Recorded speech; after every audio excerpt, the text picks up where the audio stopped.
बिस्मिल्लाहिर्रहमानिर्रहीम। अस्सलाम वालेकुम students, welcome back to my YouTube channel Miyan academy. आज की इस वीडियो में हम लेक्चर नंबर 5 को डिस्कस करने जा रहे हैं, जो कि हमारे फर्स्ट चैप्टर का लास्ट लेक्चर है। अगर आपका अभी तक लेक्चर नंबर 1, 2, 3 और 4 में से कोई भी मिस हुआ है so you can visit my channel. YouTube पर जाएँ, वहाँ पर मियाँ एकेडमी सर्च करके प्लेलिस्ट में जाकर आप इकोनॉमिक्स की प्लेलिस्ट को देख सकते हैं। स्टार्ट करते हैं अपना लेक्चर नंबर 5। इससे पहले मैं आपको एक्सरसाइज का थोड़ा सा ओवरव्यू देती चलूँ कि अगर आपने सारे लेक्चर्स वॉच किए हैं कम्प्लीटली तो आपको एक्सरसाइज सोल्व करने में कोई प्रॉब्लम नहीं होगी। लेकिन इसके अलावा जो मैं एक्सरसाइज वाला लेक्चर बनाऊंगी उसमें मैं आपके साथ बोर्ड के पॉइंट ऑफ व्यू से इम्पोर्टेंट शॉर्ट क्वेश्चंस हैं वो शेयर करूंगी, जो पिछले सालों में आए हैं, किसी भी बोर्ड के हों, लाहौर बोर्ड के, फैसलाबाद के, गुजरावाला के, किसी भी बोर्ड के। सो मैं आपके साथ 10 से 15 जो शॉर्ट क्वेश्चन है एक्स्ट्रा वो भी आपके साथ शेयर करूँगी। सो आपने एक्सरसाइज वाले लेक्चर को बिल्कुल भी मिस नहीं करना। स्टार्ट करते हैं इतलाक़ी माशियात से। हमने इल्म माशियात की एग्ज़ाम पढ़नी थी, जिसमें सबसे पहली है इतलाक़ी माशियात। अब इतलाक़ी माशियात किसे कहते हैं? इतलाक़। अब इतलाक़ से क्या आपको समझ आ रही है? किसी चीज़ को अप्लाई करना, यानी किसी चीज़ को अमली तौर पे जो है वो करके देखना। इतलाक़ी माशियात अब क्या है? इतलाक़ी माशियात का ताल्लुक़ अफराद और इदारों के माशी तर्ज़ अमल और उसके नताइज के असर पज़ीर होने या इनके मुतल्लिक़ हिकमत अमली में रतब करने से है। अब जो है इतलाक़ी माशियात, ये भी आपने शॉर्ट के लिए करना। मैंने आपको प्रीवियस लेक्चर्स में बहुत ही बार डिस्कस कर चुकी हूँ ये बात कि आपने इस चैप्टर को लॉन्ग के लिए नहीं बिल्कुल भी प्रिपेयर करना, क्योंकि इस चैप्टर का जो लॉन्ग क्वेश्चन होता है वो थ्योरी बेस होता है और बहुत ही ज़्यादा टाइम कंज्यूमिंग होता है। मैंने लेक्चर नंबर 4 में भी बहुत इसे ब्रीफली डिस्कस किया था। So you can watch lecture number 4। Start करते हैं, आगे देखते हैं। इतलाक़ी माशियात में ना सिर्फ किसी मुल्क के मखसूस माशी मसाइल को ज़ेर बहस लाया जाता है, यानी इतलाक़ी माशियात में सिर्फ किसी मुल्क के किसी एक ख़ास मसले को, माशी मसले को, यानी रुपये पैसे से मुतल्लिक़ मसले को ज़ेर बहस नहीं लाया जाता, बल्कि इनके असरात को भी परखा जाता है, यानी उनके असरात क्या है, उनके नताइज क्या निकले हैं, और इस अमर का मुतालिया किया जाता है कि इनके असरात को कैसे दूर किया जाता है। यानी किसी मसले को देखना, यानी इसको ज़ेर बहस लाना, उसके असरात यानी इसबाब को मुरतब करना, और उसके बाद उसको दूर करने के लिए जो हो सकता है उसे जो है डिस्कस करना, यानी उसका मुतालिया करना। अलगर्ज़ इतलाक़ी माशियात में किसी मुल्क के तमाम पैदावारी शोबों, मसलन ज़राअत, सन्नत, तजारत, नक़ल व अमल, या अपने एग्ज़ाम्पल्स देख लेनी है वगैरह का तफसीली जायज़ा लिया जाता है। ये भी आपने लाइन ज़रूर लिखनी है, इजी सी है। और ऐसी तदबीर सोची जाती हैं जो अवाम को मादी फ़लाह बहबूद, मादी यानी रुपये पैसे, यानी जो देखी जा सकते हैं वो फ़लाह बहबूद से बहरावर करने और उनके मेयार ज़िंदगी को बुलंद करने के लिए इख्तियार की जा सकती है। अब बात सुने, अगर ये कोई आपको वर्ड नहीं आता तो उसको आपने बहुत ही अपनी वर्डिंग में भी लिखना है, यानी इजी वर्डिंग में आपने अपने लिए इस बुक को रखना है। जितना आप इजी इस बुक को समझे उतना ही बुक आपके लिए इजी बनती जाएगी। आगे देखते हैं, आगे इसबाती माशियात। इसबाती माशियात यानी पॉजिटिव इकनॉमिक्स। अब देखते हैं इसबाती माशियात में हक़ाइक़ का गैर जानिबदारी बहुत ज़्यादा वर्ड यूज़ हो रहा है। अपने गैर जानिबदार की जगह जानिबदार की जगह गैर जानिबदार यूज़ नहीं करना। जानिबदार कहते हैं किसी की तरफदारी करने को, और अब गैर जानिबदार यानी किसी की तरफदारी ना करना। गैर जानिबदारी से जायज़ा लेकर नताइज अक्स किए जाते हैं, और ऐसी माशियात में इंसान का रवैया गैर जानिबदार होता है और वह मकासद के दरमियान अच्छाई या बुराई का सवाल नहीं उठाता, यानी वो किसी मसले को देखता है लेकिन उसके बारे में कुछ से अपनी राय नहीं देता कि ये गलत है या सही है, अच्छाई या बुराई का सवाल नहीं उठाता, बल्कि मकासद को खालिस्तन गैर जानिबदाराना अंदाज में परखता है। वह इसबाती माशियात में एक मईशतदान हालातों वाक़यात का बगौर जायज़ा लेकर झूका तो बयान कर देता है। जैसे इल्मुल हकीकत में था कि मसले के वजूहात को देखा जाता है लेकिन कोई हल नहीं तजवीज़ किया जाता। उसी तरह इस बाती माशियात में यही बातें बता रहे हैं कि जूं का तू बयान कर दिया जाता है लेकिन अपनी तरफ से कोई राय या हल नहीं तजवीज़ नहीं करता। अगर आपने lecture number 4 I think so lecture number 4 है, अगर उसको देखा है इल्मुल हकीकत और इल्मुल हिदायत के जिसमें मैंने बताया था, उसमें भी यही था कि इल्मुल हकीकत में जो है वो मसले को देखा जाता है और उसके हल के लिए तजावीज़ नहीं पेश की जाती, बल्कि जूं का तू बयान कर दिया जाता है, यानी वैसे का वैसे ही बयान कर दिया जाता है। लेकिन जो इल्मुल हिदायत होती है उसमें हल के लिए उसके असबाब मालूम किए जाते हैं, उसके जो है नताइज अख़ज़ किए जाते हैं और उसको मसले को हल करने के लिए भी तजावीज़ पेश की जाती है। आगे देखते हैं इस्बाती माशियात की 2 एग्ज़ाम है। अब आपको शॉर्ट क्वेश्चन आए तो इस्बाती माशियात में सबसे पहले आपने ये लिख देना है, जैसे मैंने आगे भी अपनी वर्डिंग में जैसे मैंने 2 मिनट में एक्सप्लेन कर दिया कि इसका क्या होता है। यानी इस मसले में जो है वो मसले को देखा जाता है, लेकिन इसके हल के लिए कोई तजवीज़ पेश नहीं की जाती। इसके इसबाब को मालूम किया जाता है और जो का तो बयान कर दिया जाता है। आगे आपने इसके 2 टाइप्स लिख देनी है। इस्बाती माशियात के 2 एग्ज़ाम है, जुज़ियाती माशियात और कुलियाती माशियात। अब जुज़ियाती माशियात और कुलियाती माशियात को पढ़ने से पहले देखें कि जुज़ियाती माशियात यानी जुज़ इसमें यानी किसी चीज़ के पार्ट की बात हो रही है, और कुलियाती माशियात जिसमें किसी चीज़ को टोटली डिस्कस किया जा रहा है। आगे देखते हैं जुज़ियाती माशियात। जुज़ियाती माशियात से मुराद निज़ाम मईशत के छोटे छोटे हिस्सों को अलग अलग मुतालिया करना है, यानी कि अलग अलग, यानी जुज़ किसे कहते हैं, किसी चीज़ के पार्ट को, हिस्से को, जुज़ को। सो इसमें अलग अलग छोटे छोटे हिस्सों का अलग अलग मुतालिया किया जाता है, उनकी माहियत को बखूबी समझना और उनका तफसीली जायज़ा लेना, ताकि महदूद दायरा कार के मुतालिया की रोशनी में पूरी मईशत यानी माशी निज़ाम को समझा जा सके। इसी तर्ज़ अमल को जुज़ियाती माशियात कहते हैं। ये आगे बहुत ही लंबा टॉपिक यहाँ पे भी बन रहा है, लेकिन अगर आपको जुज़ियाती माशियात अब शॉर्ट के लिए आता है तो आपने क्या करना है। फर्स्ट ऑफ ऑल इसमें आएगा आपको, ये लॉन्ग के लिए भी इम्पोर्टेंट है, शॉर्ट के लिए भी इम्पोर्टेंट है, यानी माशियात की एग्ज़ाम। लेकिन मैंने आपको पहले भी कहा कि लॉन्ग के लिए नहीं करना, सो शॉर्ट के लिए ये दोनों ही टॉपिक इम्पोर्टेंट है, शॉर्ट के लिए भी और लॉन्ग के लिए भी। और शॉर्ट के लिए इनमें डिफरेंस भी आ जाता है अक्सर, और इनमें अलग अलग शॉर्ट क्वेश्चन भी आ जाते हैं। सो अगर आपको ये वाली इजी डेफिनेशन लगती है जुज़ियाती माशियात की, आपने ये कर लेनी है। अगर ये आपको समझ आ जाती है तो आपने यहाँ से लेके इतना लिखना है, और उसके बाद जुज़ियाती माशियात में आमतौर पर दर्ज झेल मसाइल पर बहस की जाती है, इसको देख लेना, ठीक है। इन पॉइंट्स को लिखना है, और सबसे पहले आपने डेफिनेशन लिखनी है और उसके बाद इसके पॉइंट्स लिख देने हैं। इस वीडियो के बाद यानी लेक्चर नंबर 5 के कंप्लीट होने के बाद मैं आपके साथ इस चैप्टर की एक्सरसाइज जो है वो डिस्कस करूँगी, और बोर्ड के क्वेश्चन आंसर शेयर करूँगी। उसके अलावा मुझे पेपर पैटर्न के बारे में स्टूडेंट्स ने रिक्वेस्ट की थी।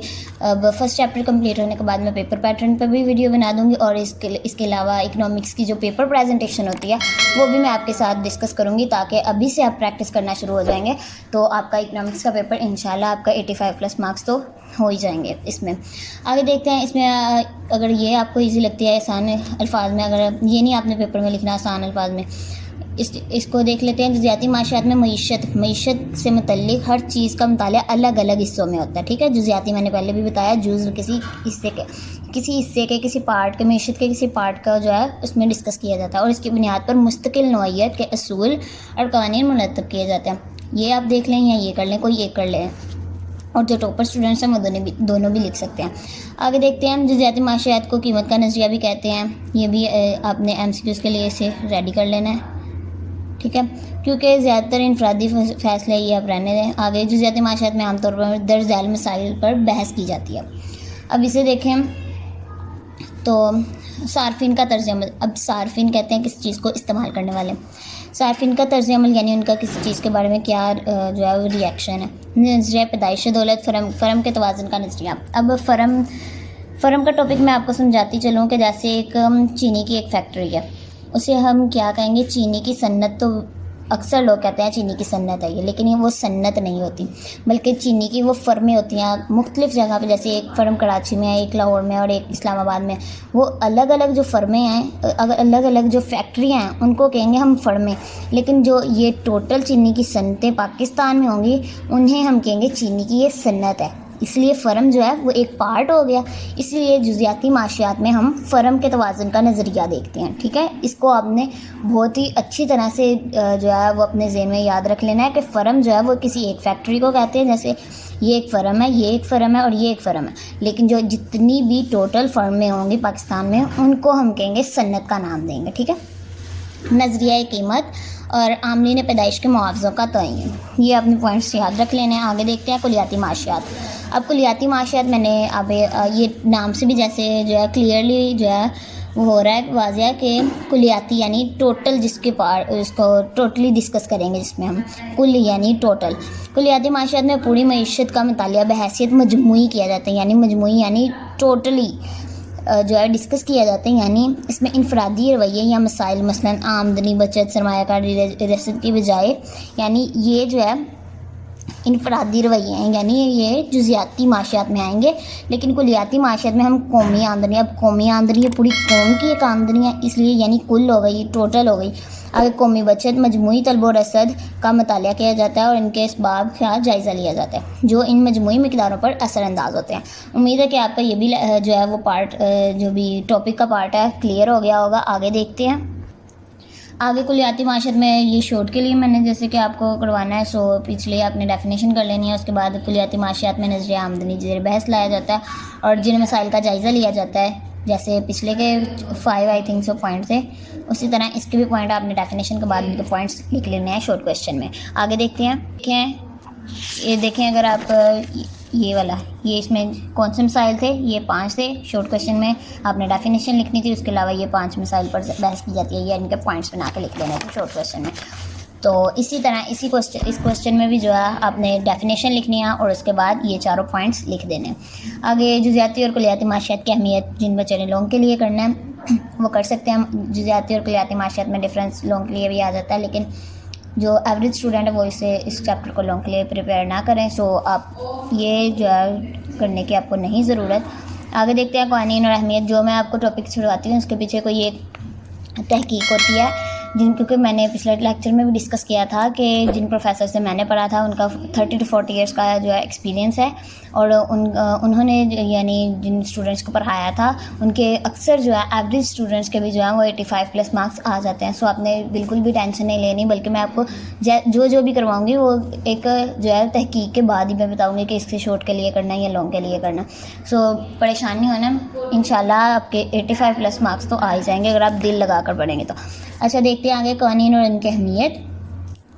ये यहाँ से छोड़ें, फिजूल लाइन है, वैसे आम है। अब वैसे ये देख लें, ये इंपॉर्टेंट है, माशी इस्तिलाह में क़ानीन से मुराद क्या है? कानून से अब क्या मुराद है? कानून हुकूमत या ये बाय मिस्टेक हो गया, हुकूमत या कानून साज असम्बली के जारी करदा वो अहकामात होते हैं जिनकी पाबंदी लाज़िम मलज़ूम होती है। ये अब हुकूमत या कानून साज असम्बली के जारी करदा है वो अहकामात जिनके पाबंदी लाज़िम मलज़ूम है और खिलाफ वर्जी की सूरत में सज़ा या जुर्माना होता है। यहाँ तक आपने ये डेफिनेशन कर लेनी है। आगे अमली इस्तिलाह वाली, अगर आपको ये वाली इजी लगती है आपने ये वाली कर लेनी है। इनमें से कोई एक डेफिनेशन आपने कानून की कर लेनी है। आगे कानून की एग्ज़ाम देखते हैं इनकी। अब कानून का शॉर्ट क्वेश्चन आ जाता है, कानून की तारीफ़ लिखें और इसकी एग्ज़ाम के नाम लिखें। सो आपने कानून की डेफिनेशन ज़रूर याद करनी है और इसके आगे आपने टाइप्स लिख देनी है शॉर्ट क्वेश्चन में। और ये जो अलग अलग इनकी टाइप्स हैं, रियासती कवानीन और इखलाकी कवानीन, तबई इल्मी कवानीन और माशी कवानीन, ये भी शॉर्ट के लिए इंपॉर्टेंट है, ये भी अलग अलग आ जाते हैं। सो आपने मार्क कर लेना है इम्पोर्टेंट फॉर शॉर्ट। अब देखते हैं रियासती कानून। अब रियासती कवानीन क्या होते हैं? वो अहकामात होते हैं जो हुकूमत या कानून साज असम्बली जो है वो मंजूर करके सादर करती है। इनकी पाबंदी हर हाल में जो है और हर किसी पर बिला इम्तियाज़ लाजिम होती है, यानी किसी इम्तियाज़ किसी फ़र्क के बगैर लाजिम होती है और इनकी खिलाफ वर्जी की सूरत में सज़ा या जुर्माना होता है। मसलन चोरी करना जुर्म है, अगर कोई इस कानून की खिलाफ वर्जी करेगा तो यकीनन उसे सज़ा मिलेगी। अब रियासती कानून, ये कानून की तारीफ़ है जो पिछली थी कवानीन की तारीफ़, ये भी बिल्कुल सेम थी। आगे बस ये एग्ज़ाम्पल दी हुई है यहाँ पे। आगे इखलाकी कवानीन। इखलाकी कवानीन आम अफराद के मजमूई तासरात का तस्लीम शुदा तर्ज़ अमल है। तासरात कहते हैं एक्सप्रेशंस को, जिस पर अमल करना हर ज़िम्मेदार शहरी पर इखलाकी तौर पर लाजिम है। मसलन हमें झूठ नहीं बोलना चाहिए, लेकिन इसके बदले में कोई सज़ा नहीं मिलती, ठीक है। ये एक इखलाकी कानून है, अगर कोई इसकी खिलाफ वर्जी करेगा तो माशरे में उसकी यकीनन कोई इज़्ज़त की निगाह से उसे नहीं देखा जाता। आगे देखते हैं तबई कवानीन। तबई कवानीन असबाब और नताइज के दरमियान रिश्ते को ज़ाहिर करते हैं और मुशाहदे, तज्ज़िये और तजर्बे यानी उसको एक्सपेरिमेंट्स के बाद हासिल किए जाते हैं और हर हाल में हर जगह बदस्तूर रहते हैं, यानी उसी तरह ही रहते हैं। इसलिए इनकी पेशनगोई की जा सकती है, यानी उन्हें जो है वो यानी फोरकास्ट की जा सकती है, मसलन तबीयत का एक कानून है कि जब कोई शय हवा में उछाली जाती है तो कशिश शकल के असूल के तहत वापस ज़मीन पर आ गिरती है। ये अमल हर जगह बदस्तूर रहता है, यानी अगर वो किसी एक मुल्क में किया जाएगा उसी तरह ही होगा, और अगर दूसरे मुल्क में किया जाए, किसी और जगह पे किया जाए तो भी इसी तरह ही होगा, और इसलिए इसकी पेशन गोई की जा सकती है, यानी ये हर जगह पे बिल्कुल सेम ही रहती है। आगे देखते हैं माशी कवानीन। माशियात भी दीगर अलूम की तरह अपने कवानीन मरतब करती है, और तबीयत ये आप रहने आगे देखते हैं।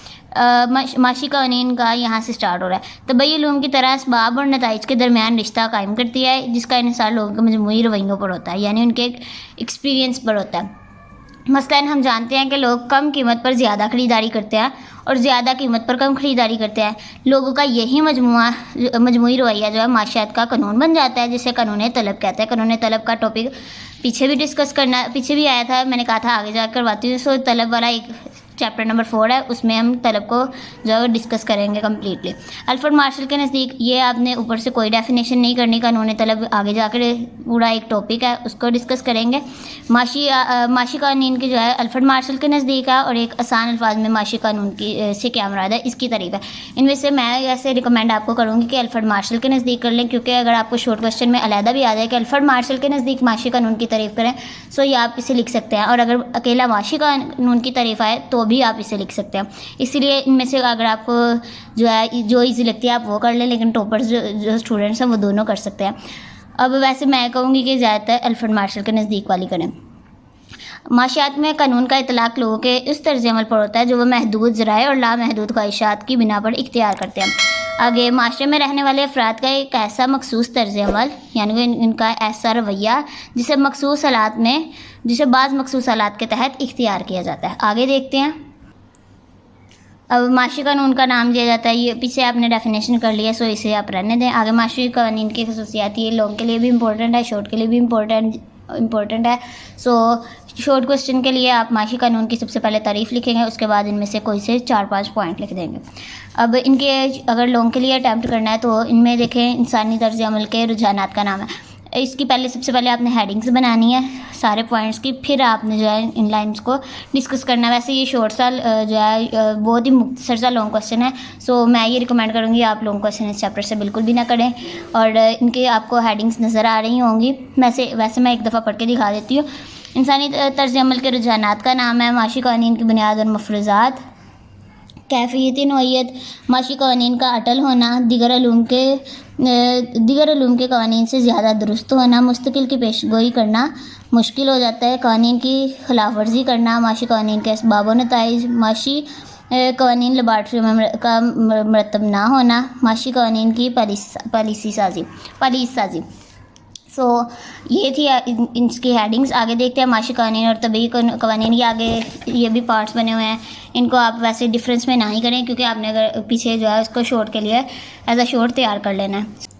अगले लेक्चर में जो कि चैप्टर का लास्ट लेक्चर होगा उसकी एक्सरसाइज को डिस्कस करेंगे। इसके अलावा मैंने यहाँ पे जब बोर्ड से रिलेटेड जो है वो शॉर्ट क्वेश्चन इंपॉर्टेंट जो है वो लिखे हुए हैं, और उसके साथ उनके पेज नंबर भी लिखे हुए हैं, ये मैं आपके साथ डिस्कस करूँगी। और उम्मीद है आज का लेक्चर आपको पसंद आया होगा। यहाँ पे आपका फर्स्ट चैप्टर कंप्लीट हो जाता है। उम्मीद है कि आपको वीडियो पसंद आई होगी। अगर वीडियो पसंद आई है तो लाइक करें, शेयर करें, कमेंट करें, और and don't forget to subscribe my channel. And मिलते हैं अगली वीडियो में। टेक केयर, अल्लाह हाफिज़।